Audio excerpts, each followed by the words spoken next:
अब एक राजनीतिक खबर, एक चमकते सितारे की खबर, बात वरुण गांधी की, जो भारतीय जनता पार्टी की राजनीति में इन दिनों किनारे हैं, कहा जाए तो पर्दे के पीछे हैं और उनकी कोई चर्चा नहीं हो रही है। लेकिन वरुण गांधी पर चर्चा से पहले थोड़ा हम पीछे चलेंगे, बात करेंगे 23 जून 1980 की, जब संजय गांधी की एक प्लेन दुर्घटना में मृत्यु हो जाती है। इसके बाद चर्चा आती है कि 2 साल बाद, यानी कि 28 मार्च 1982 की आधी रात में मेनका गांधी को प्रधानमंत्री आवास से बाहर निकाल दिया गया था। तब बताया जाता है कि वरुण गांधी उस समय महज 2 साल के ही थे और ये कहा जाता है कि उस दिन इंदिरा गांधी, संजय गांधी की जो सियासी विरासत थी उसका एक तरफा बंटवारा हो गया था। मेनका और वरुण गांधी को इंदिरा गांधी ने उस विरासत से अलग कर दिया था। लेकिन देखिए, समय बीतता रहा, इंदिरा गांधी का निधन हो गया, राजीव गांधी प्रधानमंत्री बने, उनका भी निधन हो गया। कांग्रेस कई बार सत्ता में आई और सत्ता से बाहर हुई। इस दौरान मेनका गांधी अपने बेटे को लेकर धीरे धीरे आगे बढ़ती रही, वरुण गांधी बड़े होते गए।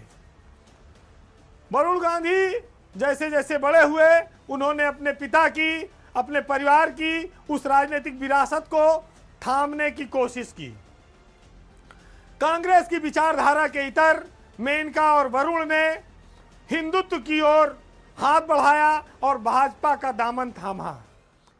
बीजेपी को भी गांधी सरनेम वाली इस फैमिली की काफी जरूरत थी और उन्होंने मेनका गांधी को केंद्रीय राजनीति में स्थापित किया, कई बार सांसद बनाया और मंत्री भी बनाया। खास तौर से जब अटल बिहारी वाजपेयी का युग रहा, लाल कृष्ण आडवाणी का युग रहा और राजनाथ सिंह का युग रहा।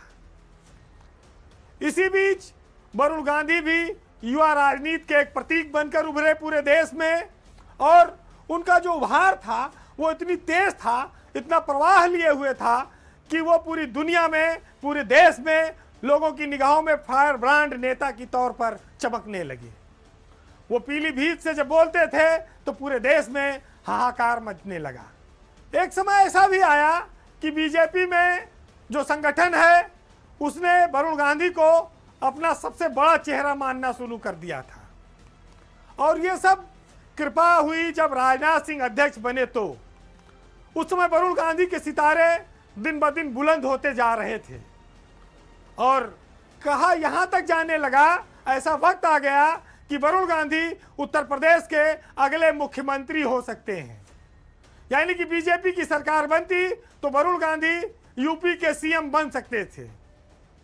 लेकिन आज आप हालात देखिए कि जो आदमी कल तक आसमान की बुलंदियों पर था, आज बीजेपी की सियासत में वह हाशिए पर है। वरुण गांधी राजनीतिक रूप से एकदम शांत हैं, तो क्या वरुण गांधी को लेकर कोई कयास लगाया जाए कि वो कांग्रेस में शामिल हो सकते हैं या वो किसी और दल में जा सकते हैं? अगर थोड़ी देर के लिए आप ये सोचें कि वरुण गांधी कांग्रेस में शामिल हो सकते हैं, राहुल गांधी, प्रियंका उनके भाई बहन हैं, तो वहां पर एक समस्या ये आती है कि जिस तरह से वरुण गांधी का कैरियर इस समय गुजर रहा है सियासी झंझावतों से, कांग्रेस ठीक उसी हालात में है, वो भी हाशिए पर ही है। तो ऐसे में क्या कोई नया विकल्प बनता है?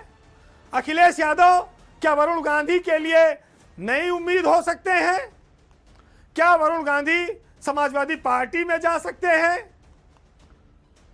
हालांकि इन सब सवालों का जवाब थोड़े समय में आएगा। जो भी होगा विधानसभा चुनाव से पहले होगा। देखिए, राजनीति में एक कुहासा नाम की चीज होती है।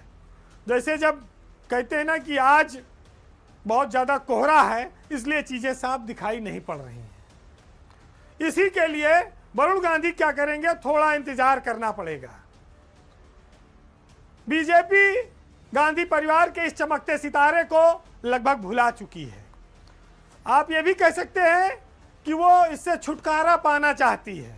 वरुण गांधी ने एक युवा नेता के तौर पर जितने उतार चढ़ाव देखे हैं, जिस फैमिली से वो आते हैं, शायद ही किसी ने अपने जीवन में ये सब झेला हो। और कहते हैं कि जो मजबूत इच्छा शक्ति के लोग होते हैं वो हर झंझावत को झेलते हैं और उफ तक नहीं करते। वरुण गांधी ऐसी ही इच्छा शक्ति वाले नेता के तौर पर दिखाई पड़ते हैं। मेनका गांधी चुनाव हार चुकी हैं। बीजेपी ने वरुण गांधी को टिकट दिया नहीं है। दोनों की पारी जो सियासत में रही वो लगभग खत्म होने जैसी लगती है। कहीं पर कोई चर्चा नहीं होती है। पर क्या वरुण गांधी इतने पर ही शांत रह जाएंगे या वो नए समय में नए अवतार में दिखाई पड़ेंगे? आने वाला विधानसभा चुनाव क्या वरुण गांधी लड़ेंगे? ऐसे बहुत सारे सवाल हैं। लेकिन आज सबसे बड़ा दुर्भाग्य यह है कि जो व्यक्ति पार्टी के कठिन समय में भाजपा के लिए उम्मीद की सबसे बड़ी किरण बनकर उभरा, आज उसी को, उस किरण को, उस उजाले को, रोशनी को अंधेरे में धकेल दिया गया है। आप ये भी कह सकते हैं कि बीजेपी इन दिनों अपने स्वर्णिम दौर से गुजर रही है। पार्टी बुलंदी पर है, लेकिन वरुण गांधी का जो कैरियर है वो रसातल में है। इसी को कहते हैं कि अर्श से लेके फर्श तक पाना। सियासत किसको कब क्या दिन दिखलाए कुछ कहा नहीं जा सकता, लेकिन एक चीज दावे के साथ कही जा सकती है, वो ये कि वरुण गांधी के पास अभी उम्र है। वो भारत की सियासत में कभी भी उभार मार सकते हैं। उनके पास लंबा समय है। वो सियासत में फिर चमकेंगे। बस सही वक्त और सही समय का इंतजार है। फिलहाल आज के पावर सेंटर में इतना ही। जाते जाते आज हम आपको शकील आजमी के एक बहुत सुंदर शेर के साथ छोड़ जाएंगे। कहते हैं ना कि एक पिक्चर आई थी कि हमको किसी के गम ने मारा, सबको किसी ना किसी चीज ने मार के रखा हुआ है। सुनिएगा कि किसी खंजर न किसी तीर ने मारा, बादशाह को वजीर ने मारा। जिनके सीने में रोशनी उतरी उन मुरीदों को पीर ने मारा, और जी गया आह का मारा हुआ शख्स, और बद्दुआ को फकीर ने मारा। याद नहीं आया खुदा जिनको, उनको मुनकिर नकीर ने मारा। एक लैला ने मारा मजनू को, और रांझे को हीर ने मारा, और जो अदालत से बच गया था शकील, उसको उसके जमीर ने मारा। नमस्कार।